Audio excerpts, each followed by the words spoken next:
There we go. Finally, it takes its old sweet time to go live. I tell you, you think I would know, but it's like, where's that number at? I'm looking for it to say live. Anyway, I'm Ed Parcaut, host of Real Estate Jerky radio show. And what we do on Tuesdays and Thursdays at 11 a.m. is we have the person who was on the radio last weekend come in, talk a little bit more. We had you on the radio. You were talking about you're running for District 10 and some things have changed. What's changed? A lot of things have changed, actually. So with the redistricting, it just came out for California on the 27th of December. We kind of had to make a rush decision. Where are you going to run? Stanislaus County got split into District 13 for their congressional district and District 5. I live in District 5, and I don't think it's appropriate for somebody who is running for an office in a particular city to not live there or in that community so they know the community. So I decided to go ahead and transition into District 5 at that point. However, my heart was still heavy. Stanislaus County was the reason that I jumped into any type of political race because I love my community and I want to support them 100%. So with a lot of thought and prayer, the decision was made to transition to California State Senate, which is a lot of the same district as District 5 for the congressional. Stanislaus County is whole, which is really exciting to me. I'm able to work with everybody within the community. We have the same El Dorado County, Calaveras County, Tuolumne County, Madera County, Mariposa County as the congressional district. The difference is we pick up in the state Senate seat, we would pick up a little bit of Merced County. So Delhi, Hilmar, Salinas, or Snelling, not Salinas, Snelling, and a couple of other cities there, and then also pick up Inyo County. So if you're in Inyo County and I'm saying it incorrectly, let me know. Mono County, Alpine County, and a portion of Placer County. So it goes definitely up over the Sierras. It's a little intimidating because it is very large. However, I believe I am up for the challenge. All right. So basically you went from going for Congress, right? Congressional that in DC to our state capital. Is that what I'm getting? Okay. Yes. Like light over here. I just realized. Forget all the lights in here.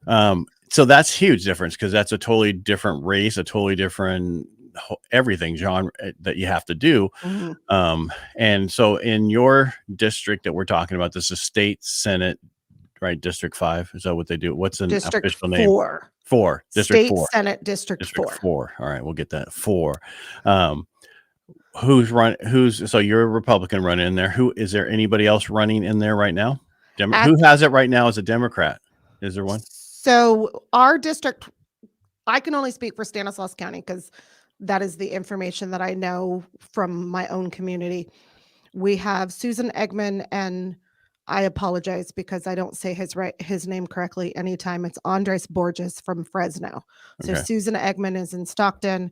Those are our senators for Stanislaus County. Those individuals and the district have changed. As of right now, I don't believe anybody else is running in this District 4 or have announced to run in this District 4.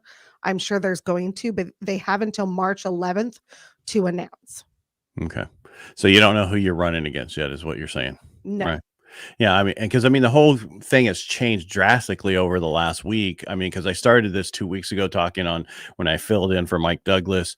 I had you on. I had somebody else on before Christmas or right after Christmas, and we were talking about the changes because District 10 changed to 5 and 13, and a lot of people were jumping in. Now, some of the people who are actual in Congress are going, "I'm going to run in that now. I'm going to run in 5. That sounds more better for me, more better." Right. So it's, there's a lot of competition coming in those districts. And I think so people are really looking at whether or not they want to run against what people are going there. Mm-hmm. So, and I think it's going to change a lot over the next till March. Oh, absolutely. It's going to continue to change and be really fluid as people kind of think and decide. Like I said, my biggest thing was Stanislaus County was my heart. And really when it split into 13 and 5, that was a heartbreaking moment, probably for people living in Stanislaus County too, especially considering the splits are so odd. I think at one point you can go down 10th Street, you're standing on one side of the street, you're in District 5, you're standing on the other side of the street, you're in District 13. Really? Yeah. It's one of those things. Yeah. Yeah. Great job, people. Whoever did that. Yeah. Next time, go outside the city limits to do that kind of breaking. But all right. So a lot of people aren't going. So we kind of said what has happened and where, but a lot of people might not have listened to the show over the weekend. I'm shocked that they didn't. It's really going to hurt me. But, I understand people have a lot, and that's why they go to the podcast. We have a big pull from the podcast. And sometimes the podcast actually is longer than the radio show. The radio show is only an hour, but we only get a certain amount of time. And a lot of times we go over and it goes into the podcast and it's not on radio. So that's the key right there. I just threw out there why you want to listen to the podcast on top of the radio show, because you can always get more information. But a lot of people don't know who Jolene Daly is. I mean, everybody's going, Jolene. Anyway, start singing the Dolly Parton song every time they hear your name. But who are you and why should somebody vote for you? So I'm going to go back to the song real quick. I love that she just recently did a remix. So I'm thinking like she did that for my run. She didn't really, but I think it's really cool. Well, you might want to talk to her, see if you can get the licensing agreement. I might try to do that. So I am a businesswoman here. I am a small business owner. I've been in private practice. So I'm a marriage and family therapist. A mental health provider is basically what we do. We work with individuals, typically in relationships, who are struggling with mental health situations, whether it's anxiety, depressed mood, PTSD. I work with a lot of veterans, individuals experiencing trauma. I've been in my private practice since 2017. I've been in the field since 2012. I'm trying to remember. Prior to that, I was in school working part-time. I didn't go to college until early 30s. It was 2006, I believe, when I started. So from 92, when I graduated from Turlock High School, I was born and raised in Turlock. I did several different jobs, from retail, customer service, management, barista. I mean, you name it, I've probably done it. I actually piloted for a friend oversized loads throughout Southern California, Northern California, and the Bay Area. That was probably the most interesting job I've had. However, can I go back to Go Bulldogs? Yes. Because I graduated from Turlock High School. Oh, nice. I'm not going to say the year, though. So, way before you. Probably not that much more. Yeah. Well, okay, we'll say that. So in 2002, I actually had a health condition that caused my husband and I to lose everything. And I struggled from there, different jobs, struggling with the health condition. In 2005, I kind of accepted that's where I was at. In 2006, I jumped into college. Had never gone to college before. In fact, my parents actually never graduated from high school. I don't have anybody that I know of here locally, family. I have family in Vermont that went to college, but I didn't have anybody here that went to college. So I didn't really have anybody to talk to. However, I jumped in. I did great. I went to college for 7.5 straight years, from an associate's degree in business, which is where I had most of my experience. Then transitioning, I have a bachelor's degree in human services management and a master's degree in clinical psychology. All of that I did forcing myself to learn as much as possible and maintaining a 3.9 GPA. I don't even know my GPA, my MBA anymore. Sorry, you're better than me. But the one thing I want to talk about, being a therapist, you can actually help people be able to communicate better in politics. That's my biggest thing. Communication and collaboration are things that we seem to be missing, not only in politics, but in community. Right. The last time I was on the show, you asked a question about since I started the campaign, what has most surprised me? And at this point, after I've started walking to get signatures on my petition, so I have a petition in lieu of having to pay the fee in order to be on the ballot. The fee is, for most people, the fee is not a reasonable thing to just plop down $1,200 or $1,700, depending on what office you're running for. So you can get that decreased by having signatures. I'm sad to say that I've had a lot of people that don't want to sign my petition just because I'm running as a Republican, rather than even trying to communicate with me and understand that I do want us to communicate, collaborate, and work together in order to have a better California. We have to live together. We might as well try our best to work and talk. Right. I mean, and the people who are upset that you're a Republican should look back at the history, and some Democrats are going to get pissed off at me right now. I'm sorry, but look back at the history of the Democratic, that whole party. and see what they stood for back in the day and during like Civil War period, why we went to Civil War, why we this, and who actually helped slavery, who stopped the civil rights movement in the 1960s on the floor, stopping the bill to go through, who did the filibuster. You might want to research some of that stuff before you get mad at Republicans, because what I think today is most Republicans are more moderate than they are the other way, and they're more of the Democrats of the 1960s. And I don't mean the radical side that stopped, that bill going through. You really need to look at the party that you say you are part of and make sure that's really who you are. Because I think in general, where most of us are in the middle, right? We're not far right, far left. We're in the middle. We all want to get along. We all want to have a good, just let me do what I want to do and don't tell me what I can't do because you're the government and want to control me. That's what most people think. I just have that feeling. I could be wrong and people could tell me to shut up and, ban me from radio and everything else. But I think it's really important that people understand we're all pretty much in the middle. There are a little percentage on each side that is crazy, that voice is heard more than anybody else. And people think that we're all that way, and we're not. Everybody thinks all Californians are crazy. We're not. That's just the elite coastal people. And no offense if I offended anybody. That's just my take on it. And everybody's like, I'm leaving California because it sucks. No, let's stay here and make it better. Anyway. That's a really good point. I could not so easily leave. My license does not necessarily port to every state, so I have to be really careful about where I go. However, I could easily leave California. I've driven through probably most of the continental states and seen all of the different people that live there, seen the different scenery. I always come back to California. I can easily drive into the mountains and go see the snow or go skiing or go hiking. Pinecrest is an amazing place to hike. Cleo's Bath, if you've never been there, it's wonderful. I can go to the ocean. It's not that far away, and have all the enjoyment of the ocean. We have, especially here in the Central Valley in Modesto, we have the best of a lot of different things that we can do. To me, there's nothing that is like California in the entire United States. Other states might disagree. That's what I believe. Well, let them know they're going to have they have a bunch of us thinking that's going to ruin their state. But anyway, back to California. What do you stand for? So why would I vote for you, Jolene? What are your policies? What do you stand for? Why would somebody want to vote you? The biggest thing, I think, and that's part of the reason that I am a Republican, is I believe in faith, family, and freedom. So faith, we need to have some kind of faith, whatever it is, from the higher power. That's how I survive. I ask people to pray for me all the time.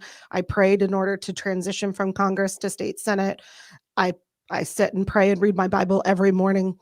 Family is probably the most important thing that it took me years to figure out, that those are the people that are going to be there for you no matter what. We went out walking this last weekend, and my husband is out there, my mom's out there, my nieces and nephews are out there. We've done parades. My whole family got involved. My brother-in-law actually designed the truck, allowed us to borrow his truck. Family is always there, and they're the foundation for children. They're your learning. We're social learners. So going back to the psychology component, your children start learning from the time that they're born, especially when you have a 2-year or a 3-year-old that goes around talking about things at home out in the public that you don't want them to talk about. So we learn from example, and that's where the family component comes in. And then the last one is freedom. The government can't fix anything. I mean, if you look at the post office, you look at VA, those of you that are veterans and have to deal with it, especially in Modesto, the Palo Alto veteran system, driving to Palo Alto in order to get most of your services. Yes, there's that community center now in Modesto, which is great. However, that's not even enough of what we need. So go ahead. My question is, okay, you're saying things that are wrong. We all know that things are wrong. How are you going to fix them? What is your first? All right. So if you get into office, what's the first thing you're going to do and how are you going to fix it? What's the first thing you're going to do and how are you going to fix it? Okay. So the biggest thing hold on. I'm going to interrupt you one last. And I don't want anybody sending me stuff saying I'm mean to Jolene. These are the same questions I ask everybody. I want to know, don't give me political speech. Oh, blah, blah, blah, blah, blah. I don't care about that. I want to know how are you going to fix something? It's the same thing when we had the mayor on the radio show. Anybody that we have on, Are you coming in? How are you going to do that? How are you going to fix it? Well, I'm going to do a committee on this and this. I don't want to know about that. How are you going to fix it? So I'll shut up and let you go now, Jolene. Thank you. So the biggest thing that I want everybody to remember is when I make it to state Senate, I will be 1 in 40. So I can only do what I can collaborate with the other people in order to do. I believe the biggest thing that we need to do right now is hopefully it will be done by November, but the mandates need to stop. One person cannot have 100% control over what's happening in the world. The mandates are in California. The mandates are not law. So we need to get away from that. We need the state Senate to actually be in person. How do we expect the rest of the state to go back in person if the state Senate is still voting? Or I think they're back to voting virtually. So for me, the biggest thing, whether it's state or Congress, the federal government, we need a balanced budget. I want to dive into the budget. I want to see exactly where the money is going. I can tell you where the money's going. I just saw the budget yesterday. I was talking about on the Mike Douglas show when I filled out. I couldn't get through number 2 without the phones ringing off the hook, because one of the biggest things is, the climate change, right? We're dealing with climate change, right? And I know this is your show, but my show, but you're talking about yourself today. But one of the biggest problems I had was the fact they talked about, issues with climate and water and storage. We have things that we have done already. We have these things already on the books. Sites Reservoir that's been around for years and years and years to build, but they don't want to build it. They don't want to add more storage capacity. And one of the things I think is they like the fact that we have a climate issue, so they can use it for reasons. Hold on. I got to throw something in here because Marlene decided to throw something on there. See, read what she said. All right. Thanks, Jolene. Anyway, so it's important that there's so many things that they say that they want to do. We give them money for it, but then they use it for other things. Like they want COVID money right now, $2.7 million for COVID to do more testing, more this, more that. But the problem we run into is then we get that approved. They don't use it. And then they use it for some totally program that we don't want, but they think we want. Absolutely. But what I was curious about when Governor Newsom asked for that money is where's I don't remember whether it's 32 million or $32 billion in surplus that California was supposed to have. What is the reason we're not using those funds? Well, my question is the surplus we have from the taxes, right? The millions and millions and millions of dollars. Dr. $47 million surplus, right? Taxes. Mm-hmm. Why aren't we giving that back to the people who actually paid it in instead of using it for other things? And that's when I know this is a show about why you're going to stand there. And I need everybody who goes there to say, okay, we're seeing this, but it seems like they don't understand business. Most of the people who go into Congress or go into state Senate or politics have never owned a company, never owned this. And they think money, it just grows on trees and we can spend it for whatever we want instead of worrying about the people who actually pay the taxes. Because eventually people are going to say, I'm not paying these taxes anymore. I'm moving out of California. That's what some people say. Or they're going to fight and actually stand up. And I don't mean a capital 6 that they can use forever against us. I'm talking about just, this is ridiculous. We need to make changes. And that's why we say voting has consequences. You need to get out and vote policy, not personality. Go ahead, Jolene. Sorry. No, absolutely. Completely agree with that. I find it really interesting. And I did not get a business degree for my master's. You may be able to help educate me a little bit more on this. I am trying to understand how California's budget is based on speculation. And so it's based on the stock market. So that's the reason one year we'll have a deficit, but then the next year we have a surplus. Well, they're speculating on what they think they're going to get, not exactly what's coming. They don't know for a fact until the taxes come in and people pay their taxes. Because, I mean, a lot of it has to do with property sales. A lot of it has to do with other things, companies, this and that, and big payouts and stuff, which a lot of that stuff might change. So we're not going to have those big numbers. So what happens when we're spending $86 million, but this next year we don't have any of that money coming in? That's when you run in, we got to budget this. Well, I guess we shouldn't have spent money on, and then we got that I want to say single care, but whatever they call that, the life insurance, health insurance for everybody that doesn't need it. We're already paying for illegals to have health insurance up to teenage kids to a certain point and elderly over, 50 years and older. Why do we need to pay for that for everybody? And I'm not trying to be political here, but why? Tell me why. Why do we need to do that? No other country does that. Why do we need to do that? Explain that to me. I'm not telling you to, but I'm just saying whoever wants to do this, explain why we need to do this. What's that benefit? A lot of people are upset that one of the things of the budget was about homeless. And some people yesterday, because I did Mike Douglas show again, they were saying how, the homeless, they don't want to be helped. A lot of them don't want to be helped. You can't help people who don't want to be helped. So why are we focused on that? Why don't we focus on people who really need the help? I talked to a gentleman yesterday on the phones. He was, he actually works for the state. His health care is $1,300 a month that he has to pay. Why aren't we helping those people? Those are good points. One of the things as a mental health provider that I would like to bring in is that idea. I've worked with some homeless individuals who do absolutely 100% want help, and they can't get the help that they need because there is such a blanket of everybody's getting help. We're trying to help too many people instead of focusing the funds on the people who actually do want the help and support. And then because we're not focusing the funds, those individuals who are trying to get the help aren't getting all of the help that they need. So they're not getting the mental health help that they need in order to maintain that house because they haven't learned those skills, or they're not getting that job support that they need to be able to maintain purchasing that or paying for that apartment or paying the rent, just different things along that lines, the learning process of.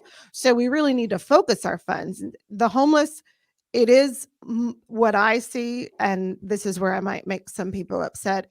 Really, we want to help them. We want to get them support so that we don't have to look at them. It's about an aesthetics thing. Yeah, but a lot of them got, money to go into hotels, but never used the hotels, Mhm. right? They got the Mhm. vouchers, but never went there. So there's a lot of people who say, well, they don't really want help. They'd rather, because a lot of them don't. If you go out and talk to them, I guarantee it's 10% of them might want help, right? And it's not the Mhm. one that you see. It's the ones that you don't see that want the help. It's like veterans, and you're talking about all the stuff that we see these issues. How do we fix these issues? How do we help the people that are on the, that have found out that if you camp by the freeway, the police department can't kick you out because that is federal, right? They're smart. They're not stupid. They know where to go and know what to do. They're smart individuals. So a lot of them, I think, choose to be homeless, and I could be wrong. Show me the numbers that show differently. But how do we help vets when the veteran system's broken? We all know it's broken. That's why I do Helping the Brave, to help people understand where to go for certain things. And, once you take the uniform off, where you can go. How do we help those guys? How do we fix that system? These are things that, and not just you, but whoever's running, and they're saying that these are our issues. Yes, we all know the issues. How are you going to fix them? Nobody can give me the answers to that. And it's not just you. It's everybody running. They go, this is our thing. This is what I stand for. How are you going to fix it? I don't know. Right. Because It really needs to go back to local. Who needs to be. We need smaller government, not larger government. And that's what a lot of the people are doing now that are in the government position is they want to make more laws and more laws and more laws because things have become so lawless.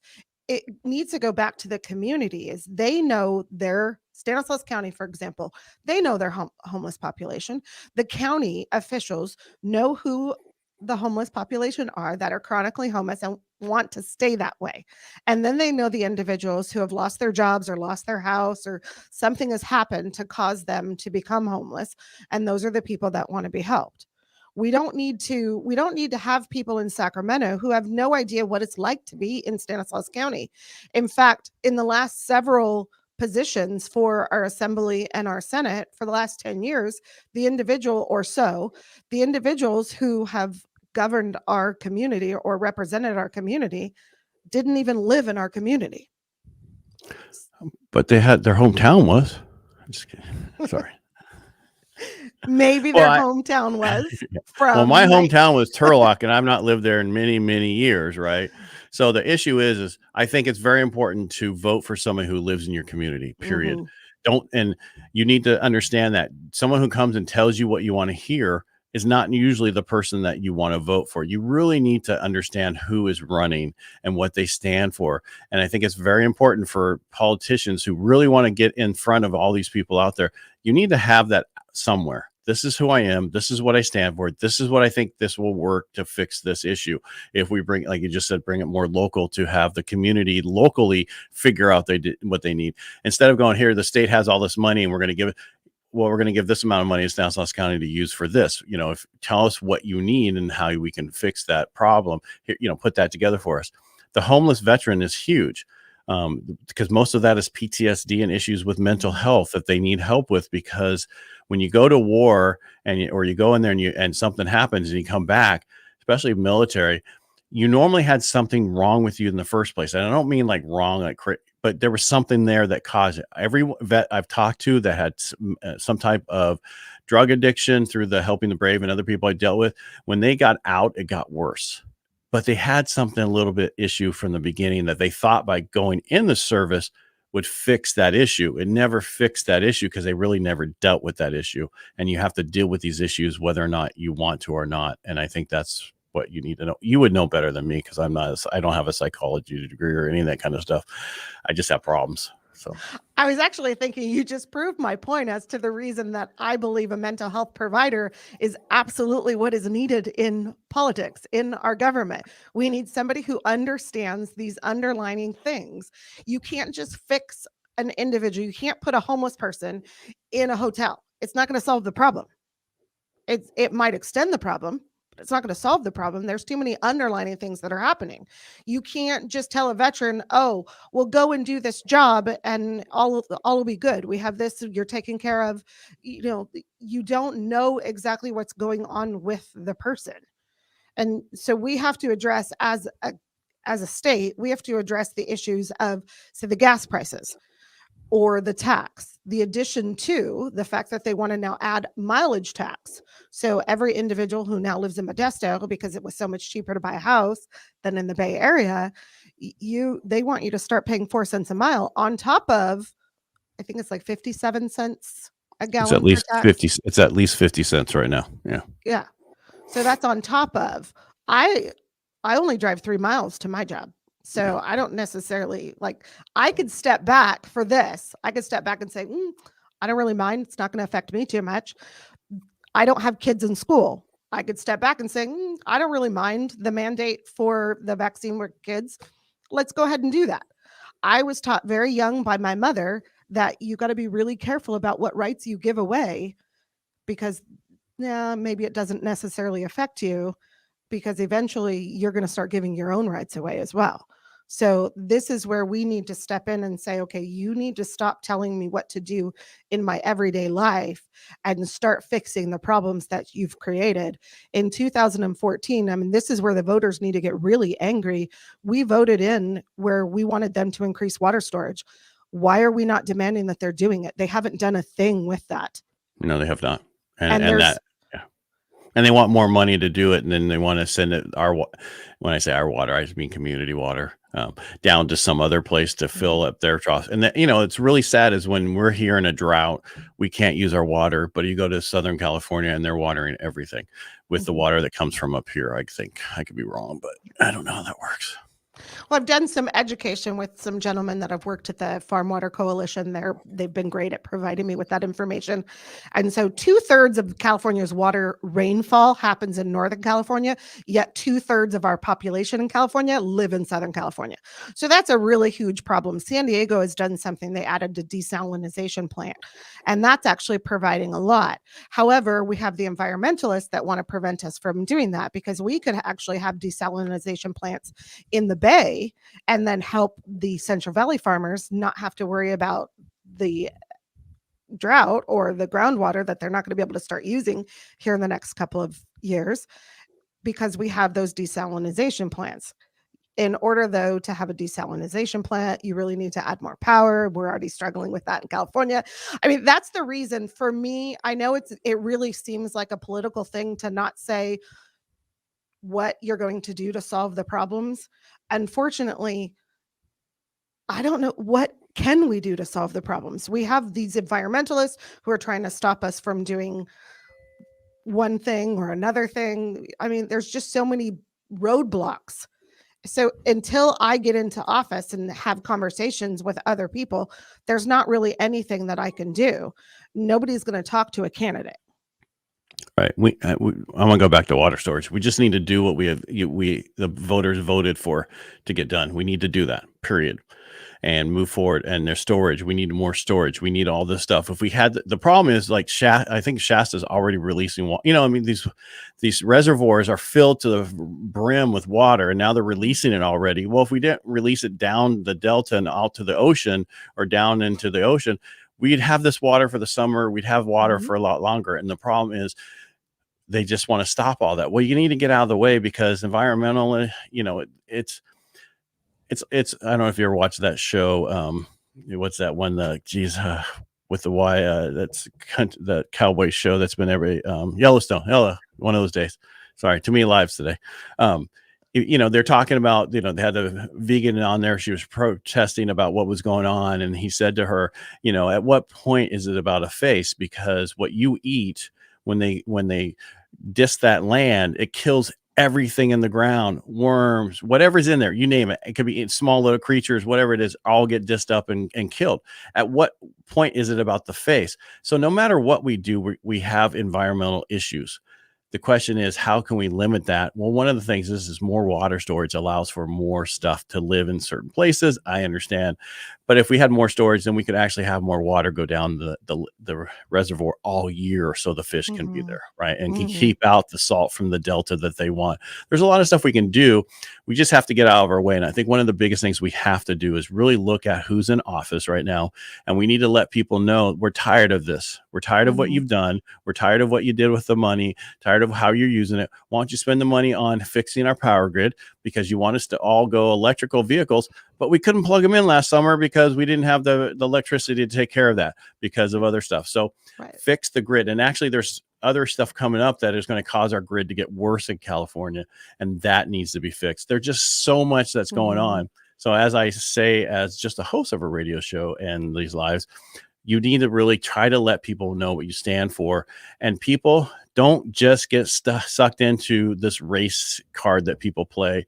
And I'm not saying there's not racism out there. There is some people, dumbasses out there, excuse my language, that do that stupid shit. And you shouldn't. And that's just the way it is. But we all just need to get along, and we all need to do what's best for everybody. Not one party, not one person, one this. It's for everybody because we need to get along and we need to get out of our own way. Absolutely. So going back to water storage, we had a gentleman on the radio show ask a question about Diablo Grande, the reservoir that they want to put in. And at that point, I didn't know enough about it. However, I don't really know a whole lot more about Diablo Grande, but what I do know is Shasta is not as tall as what the engineers originally said that it was going to be. We can increase the storage in Don Pedro. There's areas that we already have that we can increase the storage before we go and develop a whole new reservoir in a community that they don't actually want it. So why are we not looking at these issues rather than pushing that one particular thing? What we don't do is we don't look at big picture. We don't look at long term. Definitely, I'm an animal lover. I'm a huge animal lover. I would save, the little cat on the side of the road, even if it meant that I might get injured. However, we can't put the animals above people. And when you don't clean your forests, you kill the animals anyway. Right, through fire. Yeah. It's all about living together and developing the most appropriate plan. I like what you said about if we increase the storage, then we're going to have water for the fish all year round. We don't have to worry about it. We have enough for the fish and enough for the people. Because in California, we produce 2/3 of the fruit. So I'm trying to remember 2/3 of the fruits and vegetables for the entire state or the entire country, and 2/3 of the 2/3 of the fruits and nuts and 1/3 of the vegetables for the entire country. So everybody else who I have family in other states, they might listen after the fact. If you're listening, if you don't want to pay an increased price and for those items that are coming from California, you need to start letting people in California know that, hey, they need to fix the water problems, or let your federal representatives know, hey, California needs to fix the water problems. Yeah. Well, actually, it's not fix it. It needs to just do what was already put on the books to be done. How about that? True. Do what we've already told you we want done, get that done, and move forward, and then stay out of our way. Because eventually, if we don't have water, it doesn't matter. Everything's going to die anyway. right? Including Mhm. us. Mhm. So it's important that we move forward. Jolene, before we go, is there anything else you want to add? I mean, I don't want to keep you here forever. I know you probably have something else to do today. No, I would just love to get out and meet everybody to talk about their concerns, to talk about what we can do to make things better. I am an inclusion person.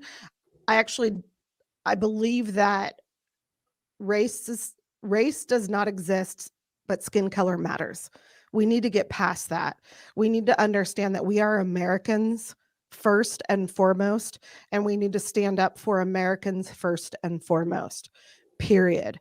And then we can go down to say, okay, so my culture is Assyrian. I love Assyrian food. I love Assyrian people. I want to learn all about that. However, again, I'm still American first. I have German culture. I actually call myself a Mutt because I did the DNA. So if if we can all live together and work together, we're going to be, I believe we can be better together. I totally agree. But I cannot, I have good friends or everything. And basically I don't know what people go through when they get pulled over. I just know what I go through when I get pulled over. And it's not, people think that some people like myself have, I lost my dad at 12. I lived on the west side of Turlock. All right. I lived out by Mhm. that cabinet shop before on that 3 acres that was right next there when I was Mhm. a kid, before it turned into all industrial. Well, we were poor. I mean, I had two pair of jeans, one pair of shoes, and three shirts. That's all I had in high school. Right. So I had, we were poor after my dad died. And that was the problem is people think everybody comes from money on one side. They don't. There's a lot of Mhm. poor people on every side. And you have to understand, you need to know people's stories. That whole saying, walk a mile in someone's shoe before you judge them, right? Know what's going on. A lot of people can Yeah. fit in mine because it's only 12, but so anyway, I'll get off my soapbox. My most important thing is I just want people to know who are running for different offices, and we have everybody on the show. We're not like just putting Republicans. We have everybody: Democrats, Republicans, independents. If you're one of those other, Tea Party, what I don't even think they're around anymore. But I'm just saying, whatever you're running for, we want you on the show. We want you to tell what you stand for and why you were running, because that's important to know why you're running. Are you going to, one of the things you didn't talk about this time is what you talked about last time is the fact that you're going to go and do it for so many years and then go back home. You're not going to become a career politician. And that's important because a lot of these people go into this as a career and they go in very, they have 100,000 net worth. Next thing you know, they got 20 million, 40 Mhm. million, 100 million, 200 million. I mean, it's like, how are you making that money when you're in a job that pays hardly anything? And I mean, hardly anything compared to what other jobs could pay. That's a problem. We need to look at that. We need to audit people, because someone asked me yesterday, how come we can't audit public, the people running for that are in the public sector, how much they make and where they got their money from? Why can't we audit them as citizens? We should be able to do that, to figure out who are they getting paid for and why are they pushing certain agendas? Well, maybe they're getting paid for that. And I don't want to get in the whole Mhm. Nancy Pelosi, how she is the queen of last year, her and her husband, this last year in 2021, they $50 million in assets they traded. She's the queen trader. She's the biggest trader on the planet. And it's like, but you're a politician. How are you able to do that? And I'm sorry, her husband is not that smart. Anyway, we'll move on. Anyway, I'm just saying there's just no way. There's traders out there who don't do that, and that's their job. And this is not their job. Mhm. So this is things we need to look into while we're going forward. And if anybody has any questions or want to ask questions, they can always ask the question afterwards down in the comments. We will have Jolene make those comments. Jolene, how do people get in touch with you? The best ways to get a hold of me are through Facebook or Instagram, Jolene Daly _CA, or just Jolene Daly. I I don't post personal stuff on my personal page. You have to have on Facebook, you have to have a personal page in order to have a business page. So I do have both. I don't post personal stuff. It's all campaign stuff. So those individuals that follow me and the page get both. No, I'm So laughing because Marlene made another comment that I'm not putting up there. So So you can also contact me at 209-272-0210. That is my campaign number. It's not my personal number. So 209-272-0210. Jolene, the number 4 us at gmail.com. And that's Jolene, just like Dolly Parton It's spells on the the song. screen. Don't worry, it's on the screen. Awesome. Yeah. So, Ed, you're absolutely right. So, some of the things that are not going to change is I'm not planning on being a politician for the rest of my life. Nice. California actually has a 12-year cap on anybody who runs for a public office. I will still give a third of my income, or probably more, because this is a 4-year position rather than Congress being a 2-year position. I will still give a third of my income back to the community. And individuals have already asked me, oh, we'll do this and then run for Congress. No, I'm not going to do both, because I just want to get in and understand and help people understand, and then support other individuals who might want to run, because I've had to learn a lot of this, probably close to 80-90% of what I'm doing. I've had to learn on my own. So I would like to, just like I support other therapists going into private practice, I want to support other individuals going into politics and becoming candidates and hopefully winning their offices. Jolene, thank you so much for being on the show today, and thanks for being on the radio with us last weekend. Thank you so much for having me. It's been great. All right. Now, if you guys like what we do here, just make sure you share, comment, and, make sure if you watch this after the fact, just do #replay so I know. And thanks again for watching. And Jolene, thank you so much for being here today. Thank you.